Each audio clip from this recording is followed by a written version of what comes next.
భద్రాద్రి కొత్తగూడెం జిల్లా అశ్వరావుపేట రైతు వేదిక వద్ద రైతు ముంగిట్లో శాస్త్రవేత్తల కార్యక్రమం మనం స్వతంత్రం వచ్చిన తర్వాత ఇది హరిత విప్లవ కాలంలో 60-70లో ఒక 2 కేజీలు 3 కేజీలు వేసి తర్వాత కాలంలో 90s లోకి వచ్చేసరికి ఒక బస్తాల రసాయన ఎరువులు వేసి ఈ బస్తాల రసాయన ఎరువులతో అప్పుడు ఉన్నటువంటి పీపీటీ 1010 1030 లాంటి రకాలే మనకి 40 బస్తాలు 35 నుంచి 40 బస్తాలు దిగుబడి ఇచ్చేది.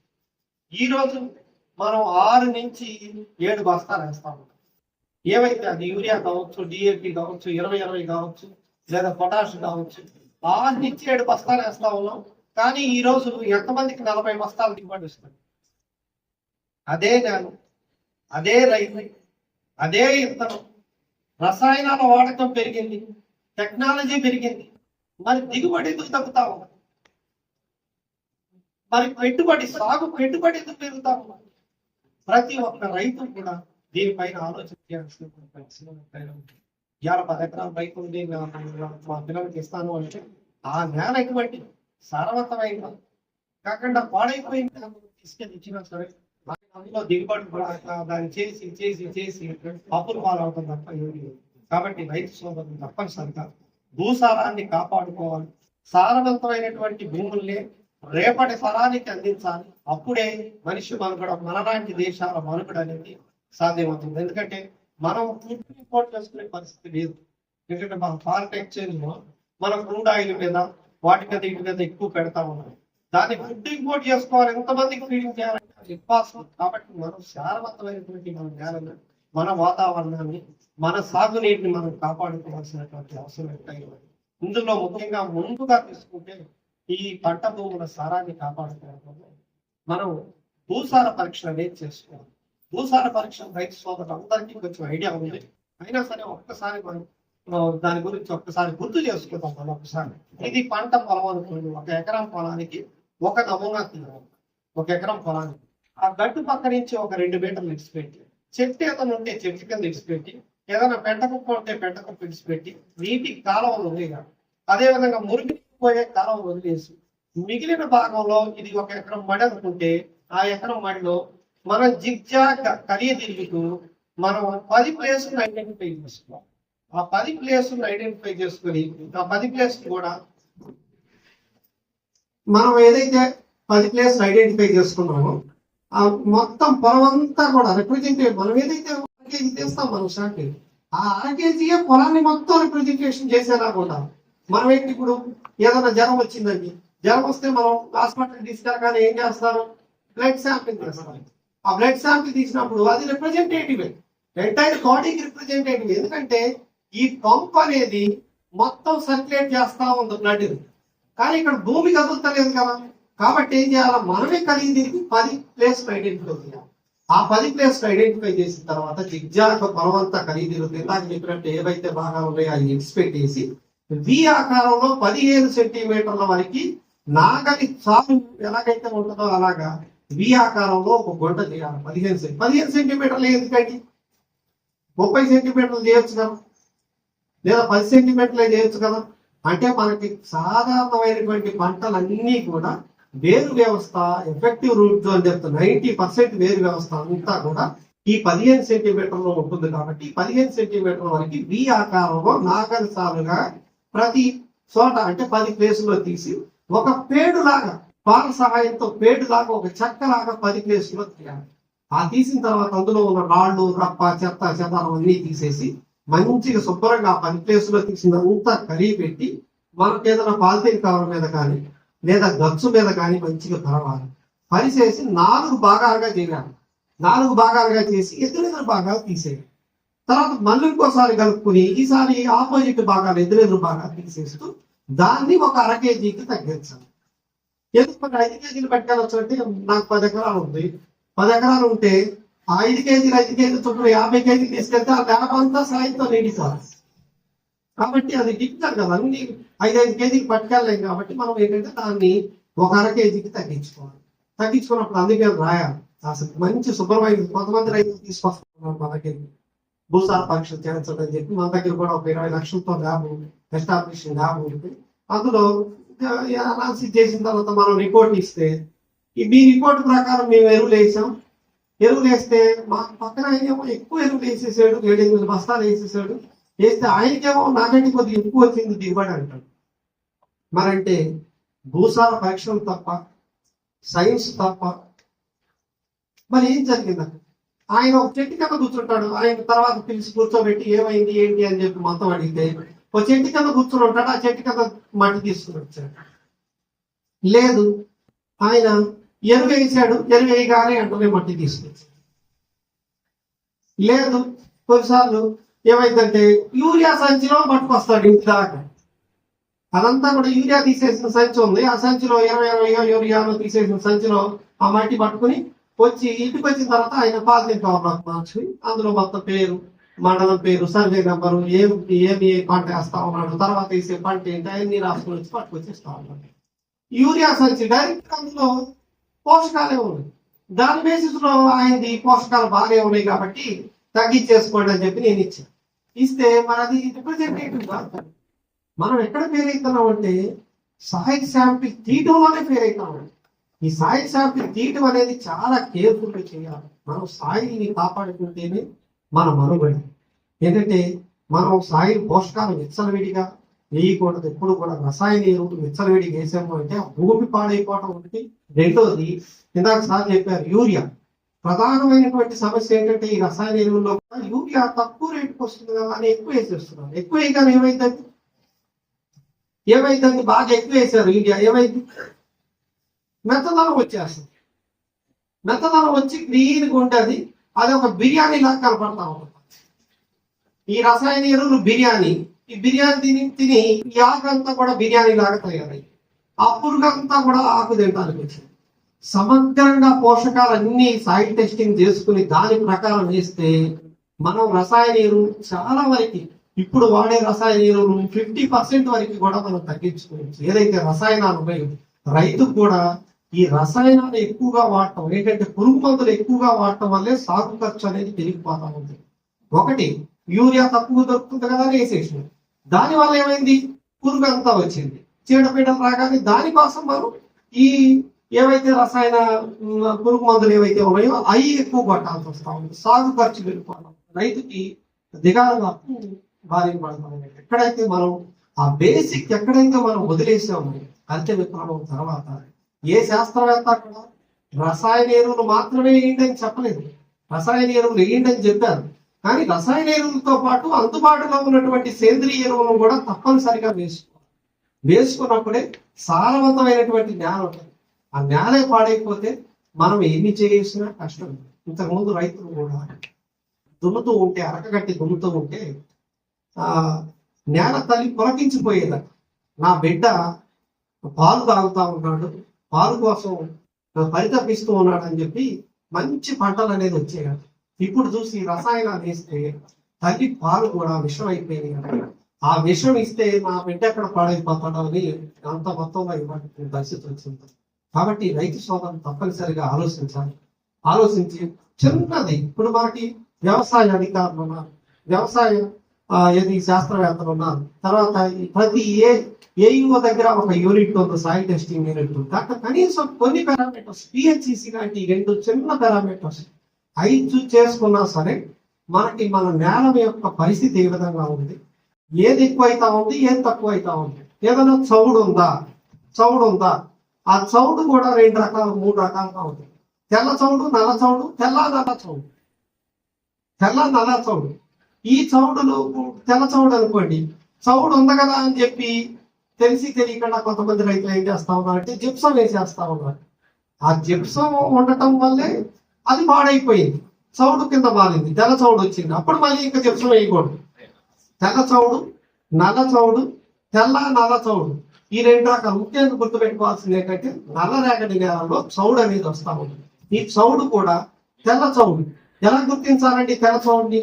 మనం ఎండాకాలంలో పొలంలోకి వెళ్ళగానే తెల్లగా పైన పేరుకుపోయినట్టు బూడిదిలాగా పేరుకుపోయి వచ్చి ఆ పొలం అంతా కూడా కొంచెం గట్టిపడినట్టు ఉంటే అది తెల్ల చౌడు. నల్ల చౌడు అంటే కొంచెం నెలబారినట్టుండి అది వర్షాకాలం వస్తే కొంచెం వానపడగానే అది మొత్తం అంతా కూడా నీరు చేరుతా ఉంటుంది. మరి మనం నాటేద్దామని లోపల పోయితే మొత్తం కాలు మోకాలు కంటే లోతుకి వెళ్ళిపోతా ఉంటుంది. ట్రాక్టర్ దమ్ము చేద్దామని పోతే ట్రాక్టర్ బయటికి రాదు. అది నల్ల చవుడు. నల్ల చవుడు ఉన్నప్పుడు మాత్రమే మీరు జిప్సం వేసుకోవాలి. ఆ జిప్సం కూడా ఎంత పడితే అంత వేయకూడదు. మన సాయిల్ టెస్టింగ్ కాకుండా మనం చేస్తా ఉన్నాం. 150 రూపాయలకి సాయిల్ టెస్టింగ్ చేసి జిప్సం ఎంత వేయాలని లెక్క కట్టి మనం ఎన్ని టన్నులు వేసుకోవాలి, ఎంత వేసుకోవాలని చెప్తాం. దాన్ని రైతు సోదరులందరూ కూడా ఉపయోగించుకోవాలి అవకాశాన్ని. ప్రకృతి వ్యవసాయాన్ని ఇంపార్టెన్స్ ఇస్తున్నారు. సేంద్రియ ఎరువుల వాడకం పెరిగింది. సో దీంట్లో ఏంటంటే మనం ఎక్కువగా ఈ పశువుల పెంట ఏదైతే ఉందో అది చాలా ఇంపార్టెంట్ కాబట్టి దానికి అది కావాలన్నప్పుడు మనం ఈ మిశ్రమ వ్యవసాయాన్ని ఏదైతే ఎంకరేజ్ చేస్తే అలాంగ్ విత్ అగ్రికల్చర్ అంటే మన వ్యవసాయంతో పాటు మనం ఈ కోళ్ళ పెంపకం, గేదెల పెంపకం కూడా వాటితో పాటు చేసినప్పుడు ఒకటి సహకారం కింద ఉంటుంది. అదే వాళ్ళ భూమిని విభజించి నేను ఇంకా ఎక్కువ ఎక్స్ప్లెయిన్ చేయక్కర్లేదు అనుకుంటా. 1 ఎకరం విస్తీర్ణంలో కనుక మీరు ఈ వరి, చిరుధాన్యాలు, పప్పు ఇవన్నీ వేసుకున్నట్టయితే, పప్పు ధాన్యాలు, నూనె గింజలు సాగు చేస్తుంటే దాంతో పాటు కొంత ఉద్యాన పంటలు, మామిడి, జామ, బత్తాయి ఇటువంటి వేస్తూ, అదేవిధంగా అంతర పంటల కింద కూరగాయలు వేస్తూ అదే రైతులకి చెప్తున్నా ఏ సీజన్లో ఏ రోగాలు వస్తాయి కాబట్టి కాబట్టి ఈ విధంగా మనకి ఎలా ఉండదంటే, మనం ఏదైనా సమిష్టిగా చేయగలిగితే రైతాంగానికి భవిష్యత్తు కానీ ఈ విధంగా ఎప్పుడు పచ్చని పొలాలతో పైలతో కలకలాడుతాయి. మన మిత్రులు అన్నట్టుగా రైతాంగానికి మీరు ఏం చేస్తుంటారు? ఇల్లు ఏంటంటే పొలాది అవసరమే కదా. మీరు వేసిన పొలాది వేసేది ఇప్పుడు ఈ వేసిన పొలాది. ఇప్పుడు నేను భాషల గురించి చెప్పాను. ఇప్పుడు నేను చెప్తాను. శాస్త్రీయత ఎంతగా అభివృద్ధి చెందిందంటే, మనము ఎదువరకు గతంలో ఒక గేదె ఒక ఆవు కానీ 2 లీటర్లు 3 లీటర్లు పాలే ఇచ్చేది. కానీ ఈనాడు 10 లీటర్లు 20 లీటర్ల వరకు గేదెలు ఇచ్చే స్థాయికి శాస్త్ర సాంకేతిక వచ్చింది. ఆవులైతే 20-30 లీటర్ల వరకు పాలు ఇస్తుంది. ఇదంతా ఎలా సాధ్యమైంది? నూతన ఆవిష్కరణలు పశువైద్య రంగంలో నూతన ఆవిష్కరణ ద్వారా సాధ్యమైంది. అదేవిధంగా ఎక్కడో ఉన్న ఒక నాణ్యమైన మేలు జాతి, మగ జాతిని మన ప్రాంతంలో కూడా ఉత్పత్తి చేయాలి. మనకున్న నాటు గేదెల ద్వారా కానీ, మనకున్న పశు సంపద ద్వారా. మీ అందరికి తెలుసు, పిల్లలు మీరు కూడా ఆర్టిఫిషియల్ ఇన్సెమినేషన్, AI అంటే AI టెక్నాలజీలో ఆర్టిఫిషియల్ ఇంటెలిజెన్స్ కాదు, ఆర్టిఫిషియల్ ఇన్సెమినేషన్. నేచురల్ ఇన్సెమినేషన్ వేరు, ఆర్టిఫిషియల్ ఇన్సెమినేషన్ వేరు.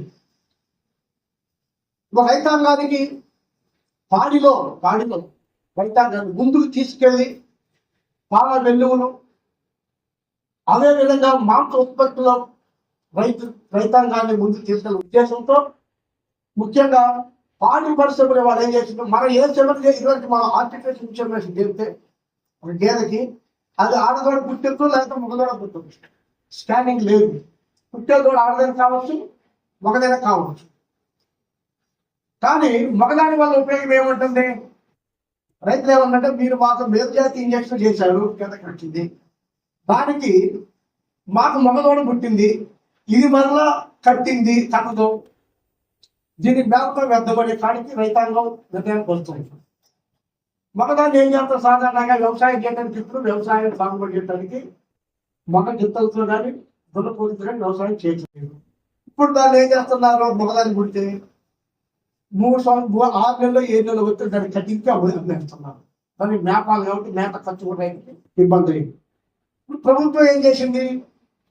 అలా కాదు, రైతుకి కోరుకున్న రైతుకి ప్రతి ఈతలో ఆడదోడే పుట్టాలి. ప్రతి రైతుకి సూడి కట్టిన ప్రతి గేదెకి ఆడదోడే పుట్టాలి. ఎలా మరి సాధ్యమైంది? ఇది ఎలా సాధ్యము? ఇది యోగంలో కూడా ఇంతవరకు వచ్చినట్టు లేదు. కానీ పశుసంవర్ధక శాఖ మా డిపార్ట్మెంట్ పాడి సంబంధించిన దానిపైన వచ్చింది. మీకు కోరుకుంటే 100% ఆడదోడే పుట్టింది. మామూలు పద్ధతి మన సెక్స్ స్టార్టర్ చేయమని చెప్పేసి పెట్టారు. ఇప్పుడు ఆల్రెడీ మన మండలంలో కూడా, మన ఖమ్మం జిల్లాలో కూడా, మన తెలంగాణ రాష్ట్రంలో, అన్ని రాష్ట్రాలు కూడా ఈ సెక్స్ స్టార్టర్ చేయడం వల్ల రైతాంగం ఏది కోరుకుంటే ఆడదూడ పుట్టే నెక్స్ట్ జనరేషన్ అంటే పాడే కదా, పాడి ఏదైనా దాన్ని పెంచుకుంటే మళ్ళీ 3 సంవత్సరాలు దాన్ని మనం ఎలా చేసి పెడితే అది మళ్ళీ సూడి కట్టి మళ్ళా దూడలేదు అంటే తరం కూడా తరం ఏదైనా రైతుకి ఆడదోళ్లే వస్తాయి.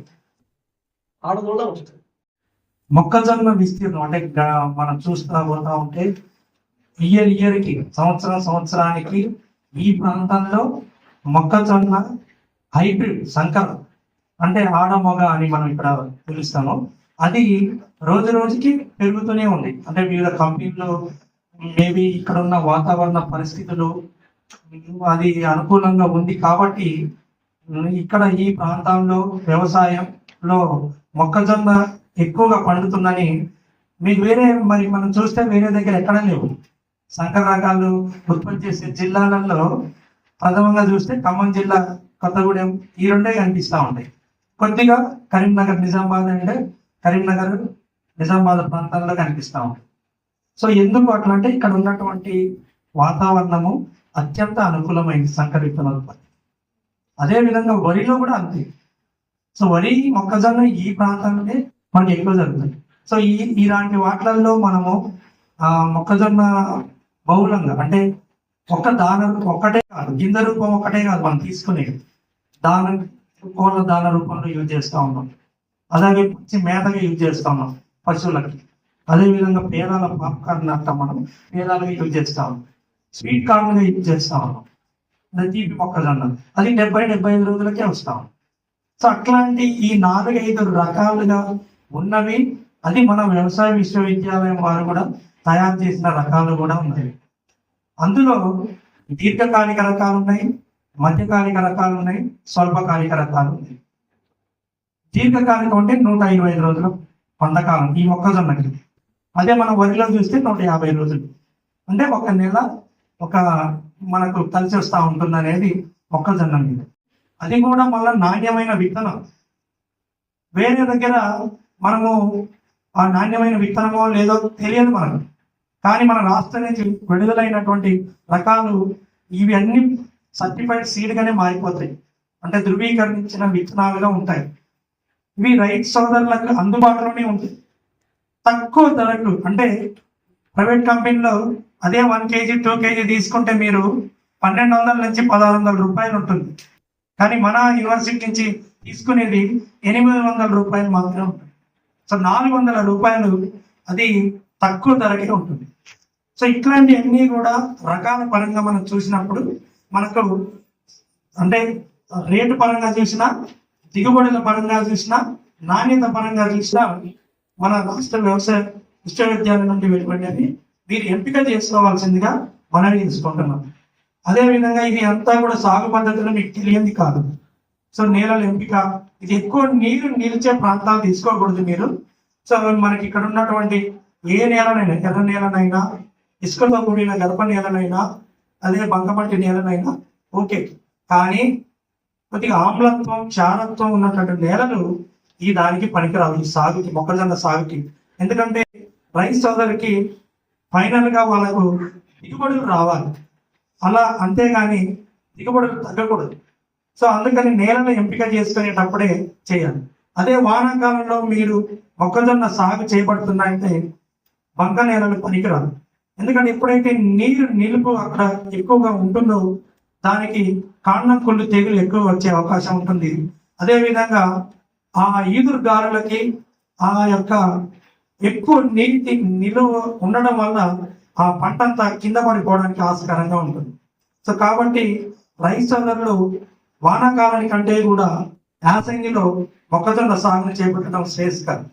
సో అయినను వానాకాలంలో కొన్ని జాగ్రత్తలు తీసుకొని చేసుకోవాలి. సో ఇప్పుడు జంట సాగుల పద్ధతి కూడా వచ్చింది మనకు. సో ఎప్పుడైతే మనకు నీటి ఆదాయం అని మనము మన 6 అంశాలలో చెప్తున్నామో దానికి భాగంగానే నీటి ఆదాయంలో భాగంగా వీటిని డ్రిప్ పద్ధతి ద్వారా, ఇంతకుముందు మనము బోధ కాలువలతోని విపరీతంగా నీటి ఎక్కువగా పాలించేవాళ్ళు. సో ఇప్పుడు ఆ డ్రిప్ మనకు అందుబాటులో ఉంది కాబట్టి, సో వారు కూడా సబ్సిడీ రూపంలో ఇస్తున్నారు కాబట్టి రైతు సోదరులు డ్రిప్ను వాడుతూ అదేవిధంగా నీటి ఏవైతే ఉందో ఆ వనరుని కొద్దిగా తగ్గించాల్సిందిగా కోరుతాం. సో ఈ రకంగా మనము బోధ సార్ల పద్ధతి నుండి అంటే డైరెక్ట్ సీడింగ్ వరకు వచ్చాము, అంటే డైరెక్ట్ గా వేసుకోవడం వరకు వచ్చాము. బోధన చేసుకున్నప్పటికీ కూడా మనం దగ్గరగా పెట్టుకొని ఎక్కువ సాంద్రత మొక్కల సాంద్రత ఉండేలాగా చూసుకోవడం ఇట్లాంటి దానివల్ల తద్వారా మనం ఎక్కువ దిగుబడులు పెంచుకోవడానికి ఆస్కారంగా ఉంటుంది. అదేవిధంగా ఎరువుల యాజమాన్యం మనలో భాగంగా ఇప్పుడు ఈ 6 అంశాల భాగంగా ఎరువులు కూడా చూస్తూ ఉన్నాం.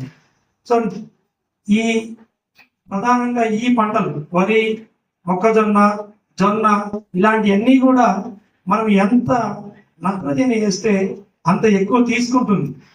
కానీ నత్రజని వాడకము మితిమీరిగా చేసినట్లయితే మొట్టమొదటిగా 20-30 రోజుల మధ్యలో మనకు కాండం దొరిచే పురుగు వస్తాం. ఒకసారి కాండం దొరిచే పురుగు వచ్చిందంటే పాలాని ఈ 2 రకాల పురుగులు వచ్చాయంటే ఆ మూవ్ అంతా ఎండిపోతుంది. ఆ అసలు మూవుతో పాటుగా మొత్తానికి ఆ పంట చచ్చిపోతూ ఉంటుంది. సో ఈ అన్ని దృష్టిలో పెట్టుకొని నత్రజని వాడకాన్ని తగ్గించుకుంటూ భాస్వరం అనేది ఒకేసారి వేసుకుంటూ పొటాషిని 2 దఫాలుగా వాడుతూ సో ఈ అన్నింటినీ కూడా మొక్కల సాంద్రతని కొద్దిగా ఎక్కువ పెంచుకోవడానికి మొక్కల మధ్యన స్పేసింగ్ అంటే విత్తే దూరాన్ని తగ్గించుకుంటూ సుస్థిరమైన దిగుబడులు రైతు సోదరులు పొందాల్సిందిగా ఈ రైతు ముంగిట్లో శాస్త్రవేత్తల కార్యక్రమంలో భాగంగా మీ అందరికీ మరొకసారి మనవి చేసుకుంటున్నాను.